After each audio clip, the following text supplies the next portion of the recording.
Le 20 novembre 2020, le corps de Christophe Dominici était retrouvé sans vie dans le parc de Saint-Cloud, près de Paris.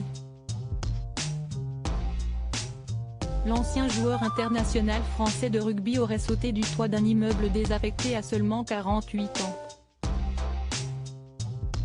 Interviewé par Le Parisien à la veille du match de top 14 entre le Stade français et Toulon, son épouse Loretta Denaro a confié comment elle parvenait à gérer la mort du sportif, père de ses deux filles Chiara et Maya. Un deuil impossible pour la jeune femme qui tente malgré tout d'avancer et de continuer sa vie pour leurs deux filles. Son rire qui était très particulier ne résonne plus à la maison. Si est-il compliqué de parler de Christophe au passé. On est trois femmes seules à la maison sans leur roi. Il nous manque terriblement, confie-t-elle dans un premier temps. Ce fut 2 ans difficiles. Il y a une vie avant et une vie après ce choc. Si est-il un choc qui nous a tous fait grandir trop vite. Chacun de nous a sa façon de gérer la peine. On fait comme on peut, de notre mieux pour la famille, les amis et pour ceux qui nous entourent.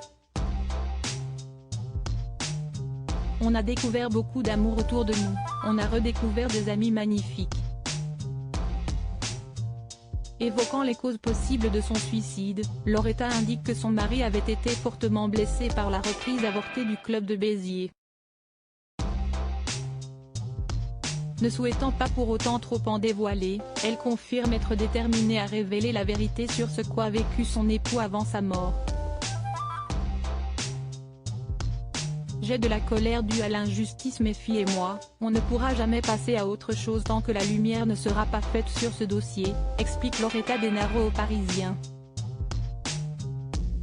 Pour mes filles, je veux pouvoir leur dire que je ne suis pas restée sans rien faire. On ne peut pas oublier cette arnaque si facilement. Par moments j'ai de la colère due à l'injustice.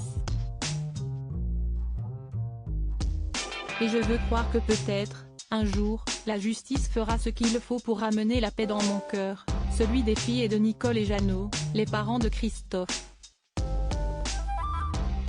Des gens ont profité de lui dans un moment de faiblesse, ajoute-t-elle, désemparée que l'homme de sa vie puisse avoir été trahi par des personnes qu'il pensait être ses amis. La peine, personne ne nous l'enlèvera. À un moment, il faut transformer la peine en force pour mes filles, pour ma famille, pour leur laisser un espoir dans le futur, conclut la veuve de Christophe Dominici.